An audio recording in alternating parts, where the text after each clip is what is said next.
Hello everyone, and welcome to another episode of the Daily Gwei Refuel, where I recap the latest news in the Ethereum ecosystem. I'm your host, Anthony Sassano, and today's the 25th of November, 2021.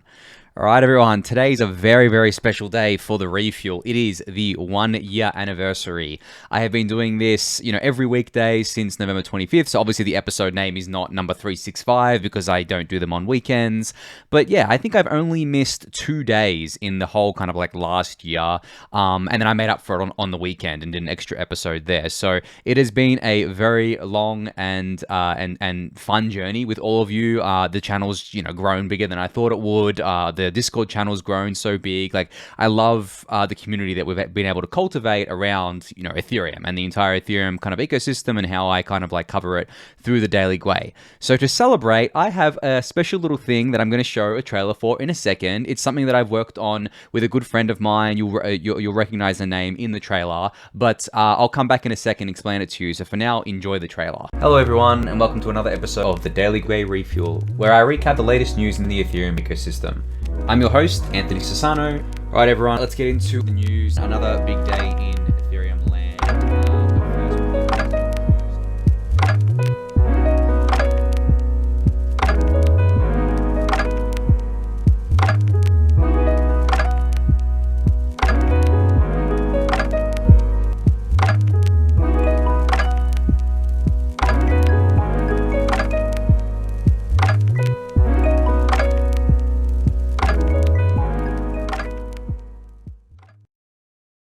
Alright, I hope you guys enjoyed that trailer. As you saw, there is going to be an NFT that immortalizes this room that I've been in, since doing the refill. I mean, I've been in this room for such a long time. It has been since I was basically like 3 years old. I've lived in this house. And when I became a teenager, this kind of like study became like my gaming room, and I played a lot of kind of video games in here. And then ever since then, it kind of like just morphed into basically the place where I live, and I've lived for a very long time now. I contacted Kid, who's a really good friend of mine, and I said, hey, let's do an NFT for celebrating the 1 year anniversary. It was actually mostly his idea as well. I mean, he's like, yeah, this would be cool to do it on the 1 year, because I wanted to do a Daily Gwei NFT, but he said, this would be really cool to do it on the 1 year anniversary, and kind of like, let's make something really, really awesome about it. So I think it came out absolutely amazing. There's so many Easter eggs in it. I'm going to be teasing it until kind of like the NFT goes live, which, as you saw in the trailer, will be on December 6th. More details about it will be coming out soon, kind of like the mint costs and everything like that. But you also saw in the trailer that all of the proceeds, 80% of the proceeds are going to be core developers, Ethereum core developers. Now, the way this works is that Kid and I did a 50-50 split on the revenue that is going to be generated by this NFT. And Kid is taking 20% as a commission for all the hard work that he did on this NFT. I mean, it took him quite a while to do this. You can see the detail in it through the trailer, and then once the NFT comes out, you'll be able to see even more detail about it. He worked really long and hard on this. So, he's taking a 20% cut just for his work, but then the other 30% of his share he's donating to Ethereum core development, and I'm donating my entire 50% to Ethereum core development. I don't want to profit from this. I just think it's a fun little thing to do. I think it's an awesome thing that you guys can get your hands on as well to kind of like commemorate this awesome occasion. And I really, as I've discussed in the past before, I'm really big on funding ETH core devs, and obviously as the kind of minting is going to be done with ETH, this ETH is going to go to them directly. There's not going to be dollars. They're going to have ETH, and they can hold on to it and do whatever they want with it, in order to kind of like get further exposure as ETH increases in price. And this isn't going to be the last NFT that I do. I'm going to be doing more in the future, and I'm probably pretty much going to donate all the proceeds always to, maybe not always core development, but other kind of public goods within Ethereum, obviously Gitcoin and stuff like that as well, because that's what I'm super, super passionate about.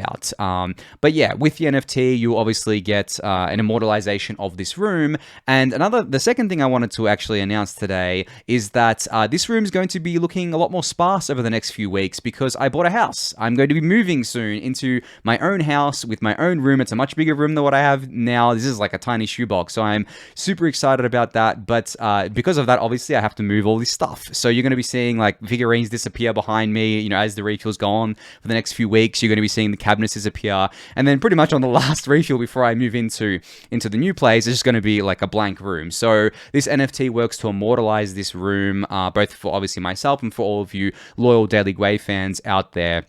And we decided to do 365 editions, obviously for one edition for each day of the week. Obviously, that's not going to be enough if all of the thousands of viewers wanted kind of like to mint one of the Daily Gwei. But unfortunately, we kind of I mean, not unfortunately, but we kind of like went back and forth, Kiddo and I, about this. And we figured, we don't want to have like too many out there, and we don't want it to make it too exclusive. But we do want the kind of like loyal supporters to have a chance at owning kind of like this NFT. And obviously, it can be traded on secondary markets and things like that. But I don't expect it to have like a speculative premium. It really is just a thing to, one, you get to basically support Ethereum core development, and two, you get like an NFT that immortalizes and this room, and you basically get to have like a bit of memorabilia. So yeah, I hope you like that. And if you want to watch the trailer again, you can just go back and rewind the video. But I'll be posting more details about this on Twitter within the next 24 hours. And then, as I said, I'll be teasing kind of like things from the NFT on the refuel, over the next few weeks until the minting happens. So yeah.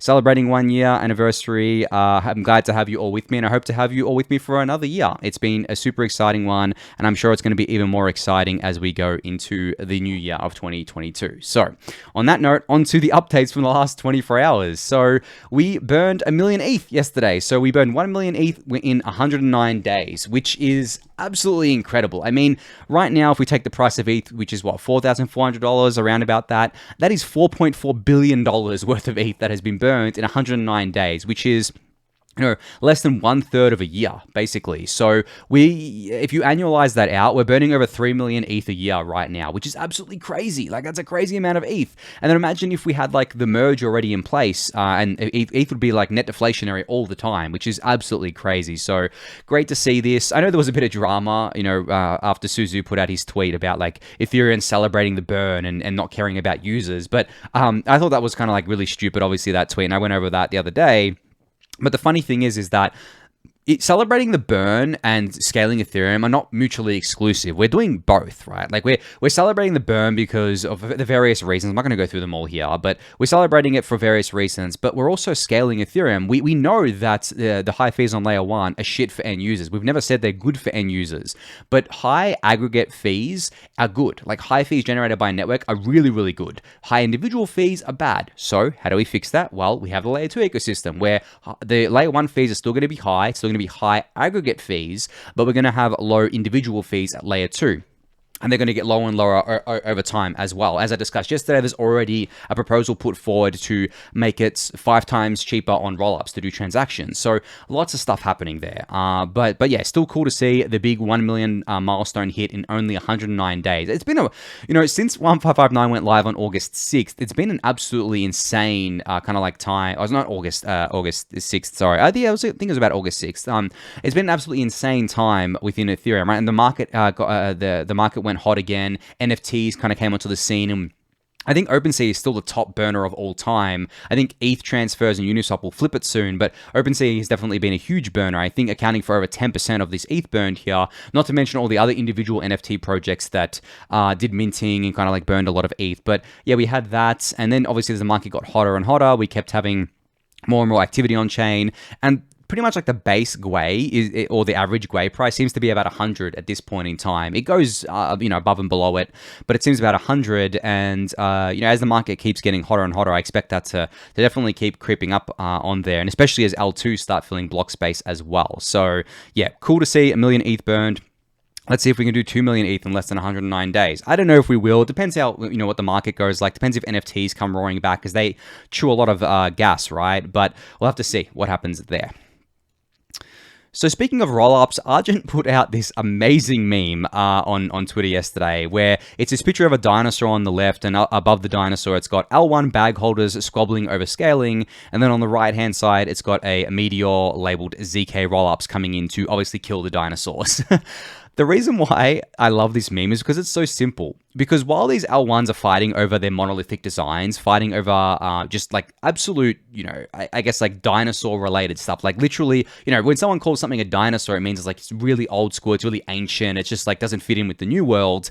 And then you have this thing called ZK rollups, or just rollups more generally, coming in to basically wipe out all of these L1s. And as I've said before, I think the age of L1 is over at this point, right? I think that this is kind of like the last hurrah. It's like the swan song for the L1s. I think the EVM sidechains are particularly vulnerable here. And they're going to get hit hardest as rollups continue to roll out. And I think that, they already are to an extent. I think a lot of them really only have usage because they've been subsidized by token incentives, which is fine. Like I've discussed how that's not an issue before. But once these rollups really start ramping up, you're going to see a mass exodus, I think, and people are going to go to these rollups instead. And I've actually seen like a very big narrative shift recently as well. Like since Su put out his tweet over the last few days, it's been 5 or 6 days now since he put that tweet out, maybe 5 days.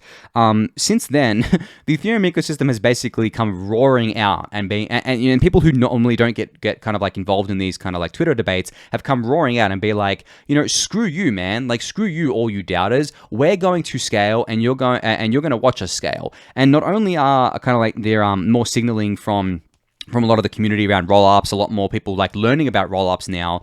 But also we have these proposals, like I mentioned yesterday, about lowering the core data gas cost on layer 1 to make sure that we can kind of like offer even cheaper experience within these rollups. So I actually think that it's a bit of a Streisand effect there for Su. Like I think that what he was trying to obviously fight Ethereum, but in reality he just made it so that more and more people, probably tens of thousands of more people, are now aware of what rollups are and how Ethereum is actually scaling, which is obviously a net positive. So thanks for that, Su, and thanks for that everyone that's been fighting Ethereum. And I've actually seen a narrative shift from these kind of like L1 fan people as well, or fanboys, whatever you want to call them, saying, oh, well, rollups aren't exclusive to Ethereum. And that to me just signals that like Ethereum is pretty much like already won there, like by a long shot, because when they say this, the easiest reply to them is to say, well, if a rollup has a choice to settle on the most decentralized and secure base layer in existence, or some centralized piece of garbage that hasn't been around for very long and has all these kind of inherent issues with it, what do you think the rollup's going to choose? They're going to choose Ethereum every single day. Like every single day. There's no point choosing another chain. So they've already lost in my eyes. So that's why this meme just so perfectly encapsulates what's going on within the kind of like crypto ecosystem right now. So yeah, really like this from Argent here. So Kartik from ETHGlobal put out a kind of like picture here of ETHGlobal's big 2021, and he basically captioned it with probably nothing. Well, obviously, probably nothing is used by people in the crypto ecosystem to refer to something that is the complete opposite of that. So this is obviously not nothing.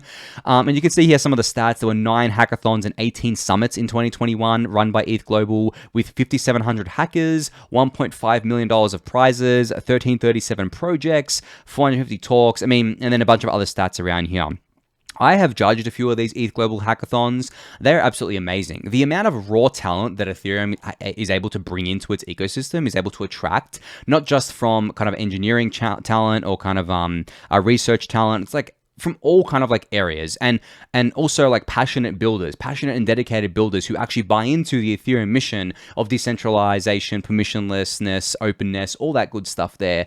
And they come in, they build these projects, and a lot of the the top projects within Ethereum today were born out of hackathons, and specifically ETHGlobal hackathons. So really amazing to see that ETHGlobal has had their best year yet, and I think it's only going to ramp up from here. 2022 is going to be even better, I reckon. I think that the worst thing that could happen to Ethereum is if that we were having a net outflow of builders. We're not at all. We're nowhere close to that. We're having a massive net inflow of builders. Like I would say that we're probably onboarding tens of thousands of new builders, and builders not just being engineering and research talent, as I mentioned, but like marketing, business development, community people, all that sort of stuff.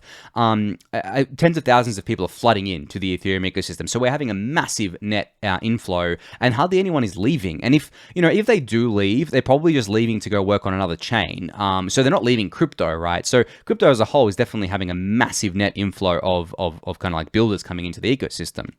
So it's really great to see that ETHGlobal acts as a way to capture a lot of these builders and get them in the Ethereum community and building on Ethereum rather than some other kind of like ecosystem out there. Because as much as people like to say we're all in this together, especially the other kind of like chain communities love to say we're all in this together, you can still say that, but the thing is that the resources are scarce. Like there aren't an unlimited amount of builders. There aren't an unlimited amount of good builders. They're very scarce resources, especially things like Solidity developers or just smart contract contract developers in general, very, very scarce resource. And you know, that's not the only resource that's scarce, right? Like every resource is pretty much scarce, like attention, you know, money, all that sort of stuff. So from that point of view, yes, maybe the good parts of the crypto ecosystem are all in this together on the same mission, but we're still fighting and competing for resources. And that's why you see a lot of the other ecosystems putting forward massive kind of bounties where they basically say, hey, come build on us and we'll pay you like this grant or whatever. Not bounties, sorry, grants. And, you know,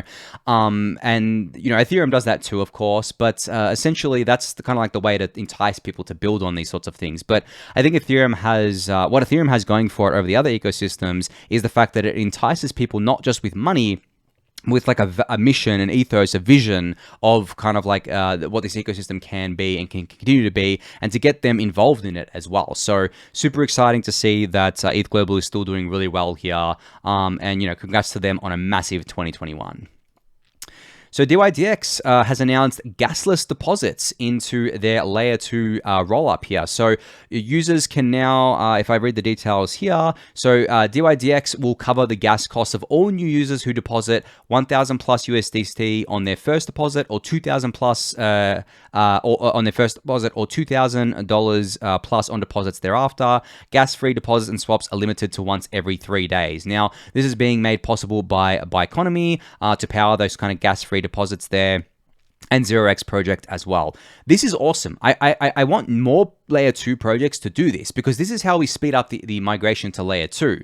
Not just through centralized exchange bridging, but also covering the gas costs for people on layer 1, because once they're on layer 2, and once they have like most of their capital on layer 2, it's all well and dandy. Unless they want to kind of like take that capital and go to cash it out, you know, to a centralized exchange, to Fiat, or unless they want to go and do something else on chain, they don't have to leave the layer 2. So with dYdX, for example, if you're just like a pure perp trader and you love trading perps, well, you know, here you go. You can get a gasless deposit into the dYdX exchange. You can play around with it. You can trade on there. You can do everything on there in a gasless experience, but it's just getting you onto the layer 2 in the first place, right? Onto the platform in the first place.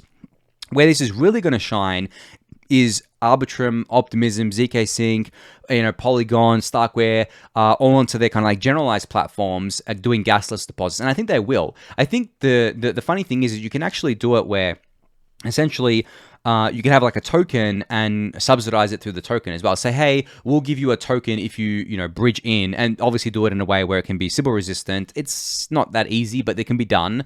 And then kind of like that's how you get everyone onto layer 2 and just, you know, get them staying there. And then obviously we have Binance integrating Arbitrum. So if you've just deposited into Arbitrum from layer 1, right now you can actually go directly from Arbitrum to Binance without paying layer 1 gas fees. So this is all coming together in a really great way, but great to see dYdX leading the charge here on gasless deposits, and great to see them working with other kind of like great projects within the ecosystem like Economy and 0x protocol there. So Robert Miller, known for basically being a big part of the MEV ecosystem, works at Flashbots, put out a tweet today where he said, "We should do everything we can to lower the barriers to entry for MEV. It's a marvel and worth fighting for that MEV on ETH is open, transparent, and something anyone can participate in, a stark contrast to TradFi and other systems." So he's obviously referencing the other systems being something like Avalanche that I spoke about, I think yesterday or the day before, about how you actually have to be an active validator to be able to see the mempool, to be able to actually participate in MEV. Ethereum isn't like that. Anyone can see the mempool as long as they're running a full node. And there's no, and you can, you know, because of that, anyone can extract MEV on their own. They can build their own bots. They can kind of like partake in flash bots. They can see what's happening in the mempool. They don't have to be a validator. And then he says this is in stark contrast to TradFi and others and other systems. But if you look at TradFi, the perfect example here is something called payment for order flow, which essentially exists in the traditional finance system where companies, funds, market makers can pay the kind of like brokerage, say it's like something like Robinhood, for quote unquote order flow, which is basically access to the quote unquote mempool, which is essentially what's happening. So, you know, what stock are people buying? You know, where's the volume coming into? Can we kind of like front run them? Can we kind of like make a profit on this arbitrage or make a profit on this spread here? And that's all a closed system, like completely closed system. That's the worst possible system. And then you have one that kind of like that kind of gets close to that, but not as bad, but still pretty bad, which is the way Avalanche approaches MEV. And then you have one of the best systems that we have in all of crypto, and it's how Ethereum approaches MEV, where it's totally open, transparent, and something that anyone can participate in because there's nothing being hidden here. Obviously, you need to be a sophisticated user to extract MEV, but anyone can do it. Like, you can teach yourself to do it if you're motivated enough, and it doesn't cost much money to do it either. It doesn't cost like hundreds of thousands of dollars to set up a validator to actually just be able to see the mempool. So you can do it and, test it because you'll be able to see the mempool yourself by running your own full node. So from that perspective, these are the kind of things that I think people miss. These are the kind of like more esoteric things within the Ethereum ecosystem that sets Ethereum apart from other ecosystems, where we deeply care about the values of decentralization and openness and all that sort of stuff. And that feeds in from the bottom, like up, right? And that sets the culture, that sets everything about what Ethereum is. And this may take a while to play out, but it's like when we get to that place where it plays out, you want to be on the right side of that. Whereas these other ecosystems don't seem to be on the right side of it at all. And those are the kind of like things that we talk about when we kind of like talk about Ethereum's kind of mission, culture, and values, is that we value this sort of stuff. We value being able to be open and decentralized and transparent rather than being a closed and opaque system, because we already have that with TradFi. We don't need to recreate that. That's already there. We're trying to completely eliminate that and disrupt that and kill that. And you don't do that by just basically replicating the existing system. So great tweet from Robert Miller here today. So another thing that Sue's tweet, I guess like maybe not his original tweet, but his spat that he had with Kain seems to have kind of done, is that Kain is pushing really hard on kind of like synthetics related updates. So he posted a new update today on the upcoming debt pool synthesis, which will introduce fungibility between L1 and L2 synths with synthetics. So for those of you who think synthetics is dead, it's been greatly exaggerated. Synthetics is not dead. It's just been one of those projects that started really early on with a layer 2 migration, and they've been kind of like working on this for quite a while. But now we're getting to a point where they've kind of like gotten to a point where they're adding a lot of features to the synthetics protocol on layer 2 on optimistic Ethereum, and they're adding a lot of synthetic improvement proposals as well. So you can give this blog post a read to see exactly what's going on and how they achieve fungibility between L1 and L2 synths, which I think is pretty cool because, as I've said before, some of these projects, especially like Maker with Dai, they need a way to keep kind of like an eye on the kind of like the supply of